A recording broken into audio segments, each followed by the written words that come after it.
In this episode, we continue our garage build using recycled materials, and this week we focus on the door frames and doors. Alright, so we're at that nice stage of working out where the door is going to go. So if you hold this tape on that black mark. This one there? Yeah.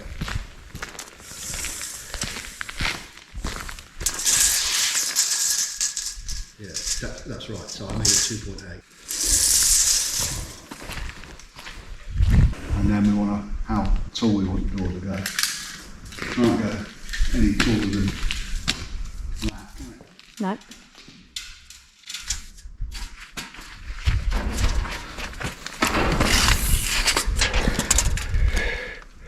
That's 2.5, so if we did 2.4, yeah, it's standard size, isn't it? But we can make the door whatever size we want it to be. What do you mean the door would be slightly? Well, that's because the frame's going to come in.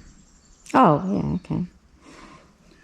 We could always cut back to this and make the opening 2.8 by 2.4. Yeah, I was going to say, why wouldn't you? No, okay, well we can. Yeah, okay, yeah, that'd make more sense.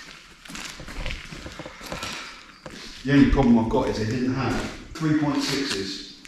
Oh, yes, that's right. For some reason there's a weird wood shortage again. I don't understand why we have a wood shortage again, because it doesn't make any sense. So don't go all the way to the top. Finish. So we have got to cut these back, that's okay. But if it's 3 metres, it doesn't matter. It doesn't need to go to the top, does it? Because it only needs to go to... No, you've got to fix it to the top. They'll just be whopping around. I wasn't thinking that. You'd be building a frame anyway, wouldn't you? Across the top. Yeah, but you're going to have to join it to the top of the... Yes. Yeah, but what we can do is we can go on the inside of that and then up to the ridge. Inside of that post you've got hold of to the ridge and then screw it up. Yeah. That's ways around it. So I've allowed for these to be doubled up. Yep. So they become 90 by 90s. Yep. And then for 6, which was the 2, 4, 6. Yep. And I'm wondering though, I'll show you. I'm thinking to make it strong. Yeah, because it needs to be really strong, because if the wind catches it, yeah, those doors are going to be heavy. They'll be flying, and next door will be wearing them. So when we do the top, this is right at the top there, right? Yep. We do that with the ones that are going across. Yeah, okay. Does that make sense? Yeah. Because then we can fix Give it down, extra strength down, across, in the corner. down. Yeah, both sides. So we just Good need idea. to work out what that's going to be. Yep. Okay, well that's... And if you're listening to this, not in the wood, that wood. It's going to be in the real wood. It should be strong enough. It's just a showing display. Look at that, it's a quality. Although Jordan's got the bloody chop saw. Yeah, but Callum's got his in there. Oh yes, yeah. And his is better than ours. It is, yeah.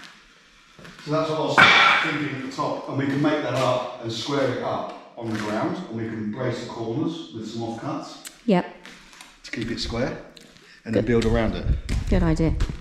It's gonna be good when it's finished. I mean, it's never gonna look pretty because it's second-hand parts. But I don't know. We would have saved thousands and thousands of dollars. 400 or 500 bucks was metal.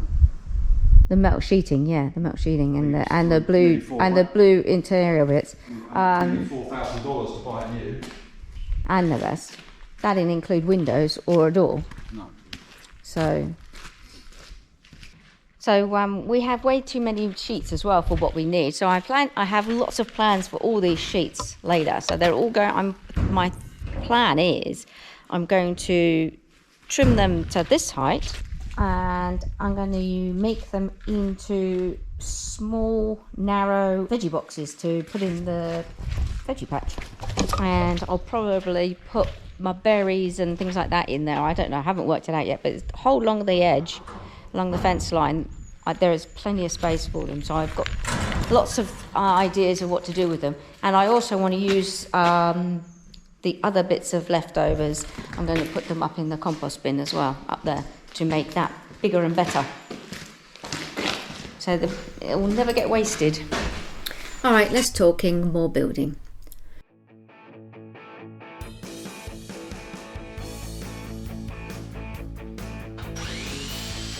We start by cutting all the lengths of wood to size. Cal's work saw makes life so much easier as it's off the ground and we can cut more than one piece of wood at the same time.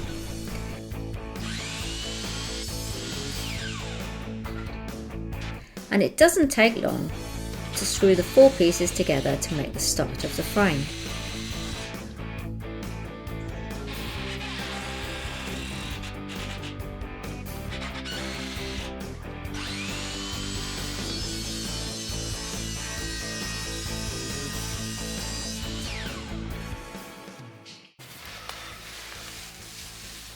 Right the way along it. That's it.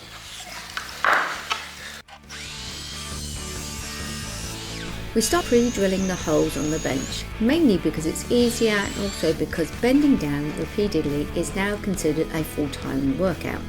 It's tough getting old.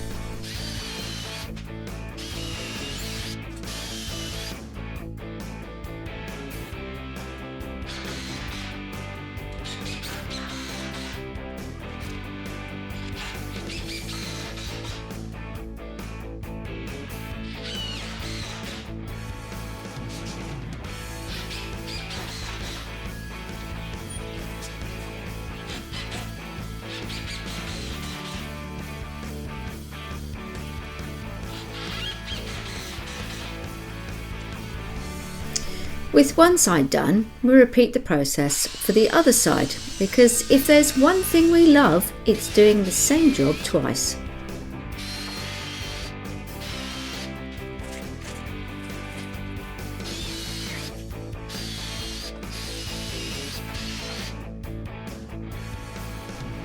Now the floor isn't perfectly flat.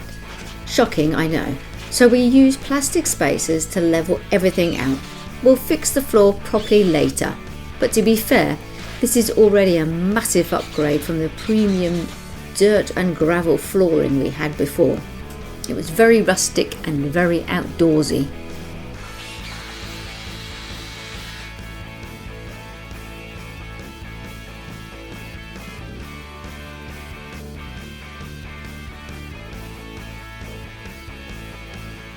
With the frame built, we add some temporary cross braces to stop it flexing while we move it. Because nothing says professional build like something immediately trying to collapse the moment you pick it up. We get everything lined up and start working on the upright post brackets, drilling into the concrete, which would be a lot easier if we owned a decent drill bit. But where's the fun in having the right tools?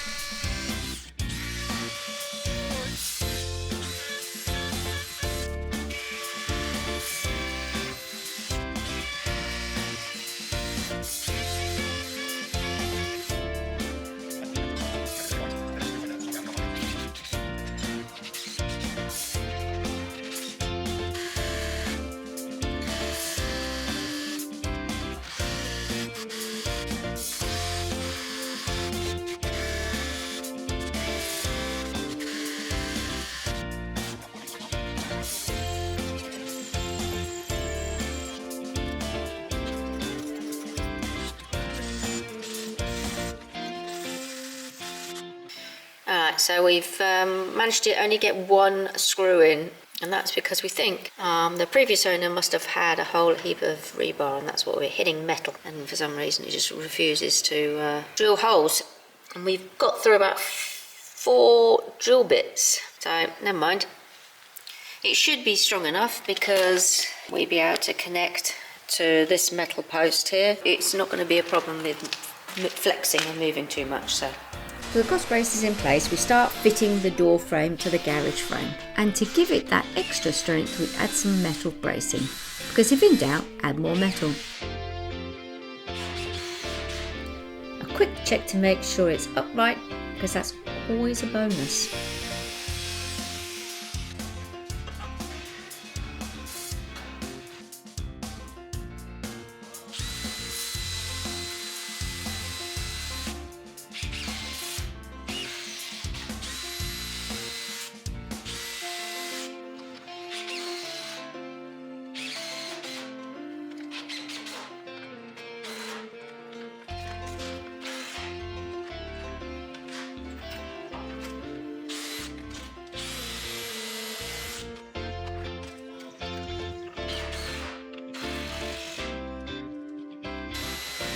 Is that the same height as that screw?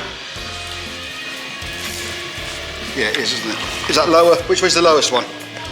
This one is the lowest one. Which one? That one. Yeah, will they hit each other? We angle the screws so they don't hit each other. It's a delicate balance of engineering.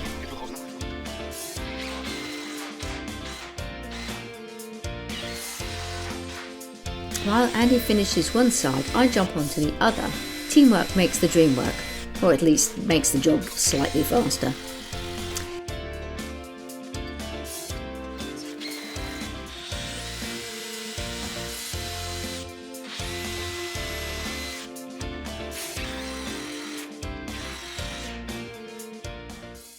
And now, Andy's favourite part of the day, grinding. There's just something about sparks flying that makes you feel like you know what you're doing.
The garage power runs in from the other garage next door through this white PVC pipe, so we need to grind out a section to let it pass through, because nothing says custom build like cutting around existing problems.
Before we wrap up for the night, we grab some water for the animals.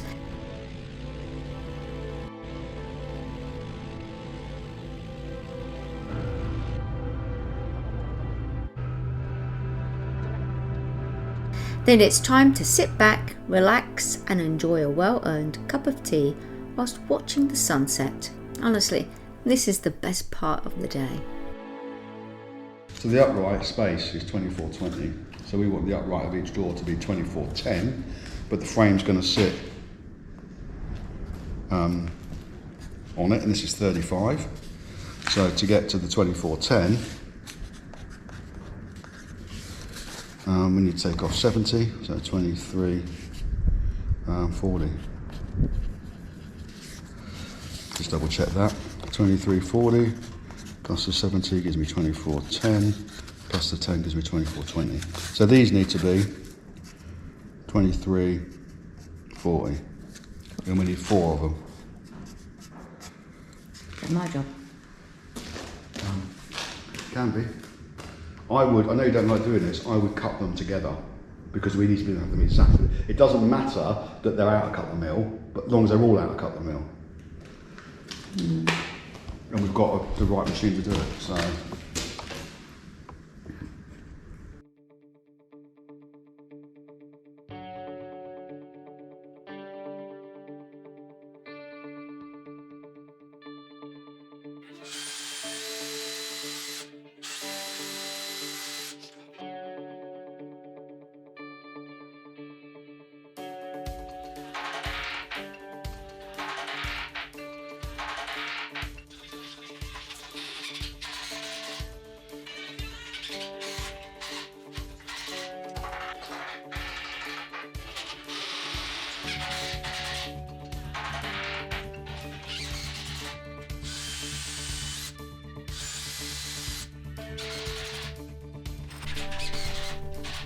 And just like that, the door frame is built, but it still needs cross members for strength.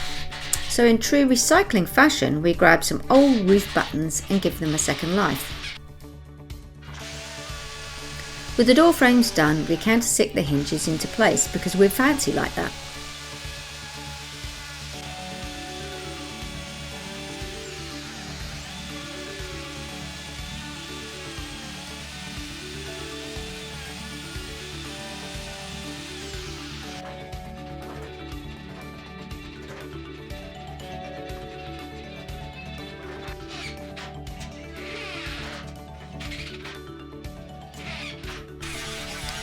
Turns out the door frames catches slightly on the metal sheeting, so we trim it down, because nothing's ever quite perfect on the first try, or the second.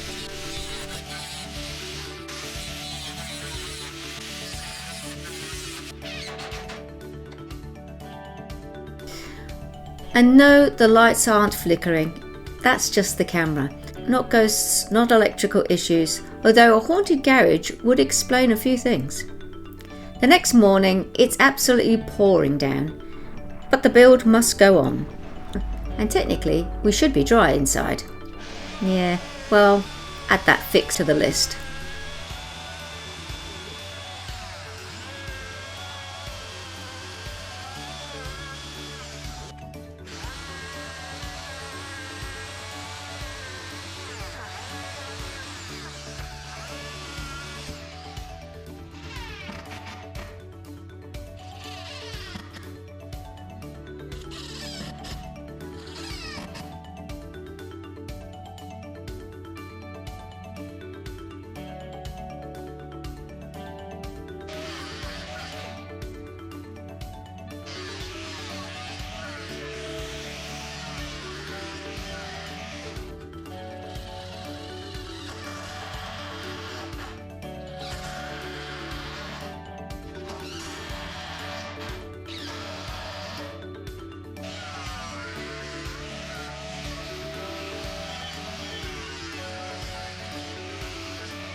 We find an offcut of wood hiding in the shed and use it to add more stability, because around here nothing goes to waste, except maybe our time.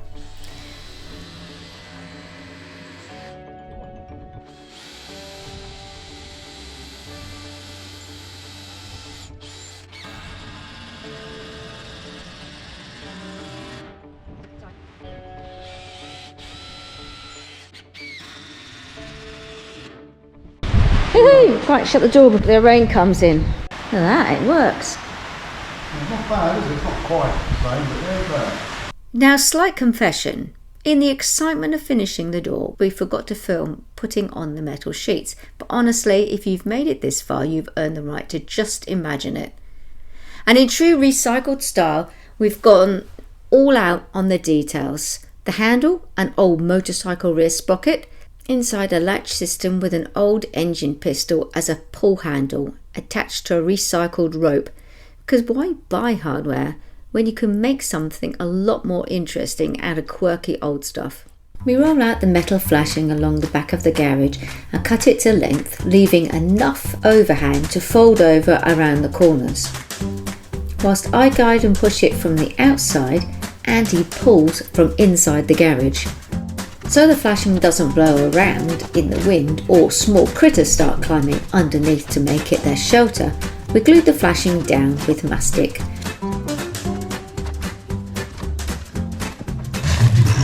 Oh, up and down. It's hard getting old, isn't it? Yeah, it is.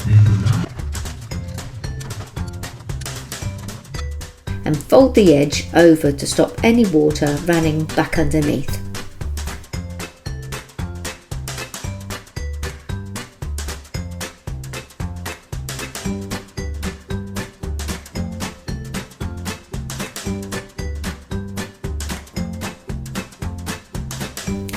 Annoyingly, we ran short along the front, but that's okay, we can always slide a piece over the top when we get some more.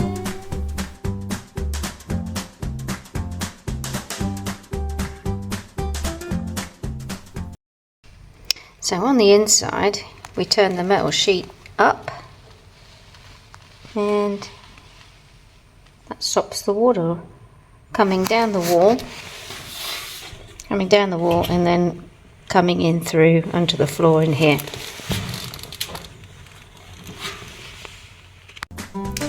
The concrete ramp on the garage was a bit of an afterthought. Our intention was to pull the slab and think about the ramp at a later date. However, after finishing the base, we realised we still had some concrete left over in the tipper truck. We didn't want it to go to waste and we didn't want it piled up on the floor somewhere in the way where we would trip over it, like this from the previous owner. As we only had minutes to decide, we quickly decided to use the concrete as a ramp, and our intentions were to remove the wood once the concrete had hardened. It shouldn't be a problem. What we'd failed to remember was we'd nailed the wood to some star posts in the ground. As I can hear your brains thinking, this is going to make removing the wood that little more interesting. But hey, doesn't everyone like a good challenge? Now I know there's some of you watching thinking, just leave it, and we sort of agree. However, the wood has been swelling with the rain, and every time we try to open and shut the door, it catches on the top of the wood. So we need to deal with this issue. We could shave the top layer of wood off, and that would solve the issue temporarily, but that's only a stopgap and will not solve the issue, as the wood would continue to swell every time it rained, and we would be back in the same situation. Anyway, not frightened of a good challenge, we decided to dig away at removing the wood between the concrete.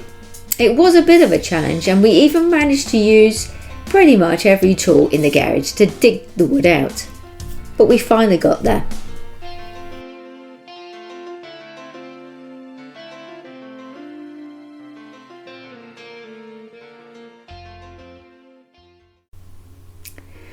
For a while now, we've been keeping an eye out for some metal corner trim to finish off the outside of the garage.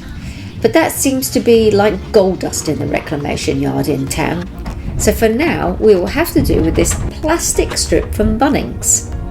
It's not ideal as it's not really wide enough and it flexes out of shape when you screw it to the garage walls. But from a distance, it doesn't look too bad, and it keeps the draft and rain out for now. So it will have to do.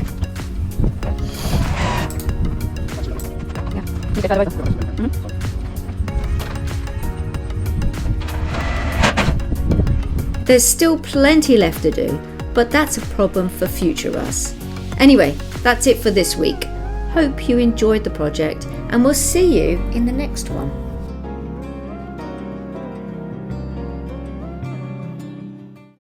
Thanks for watching. Like, subscribe and share.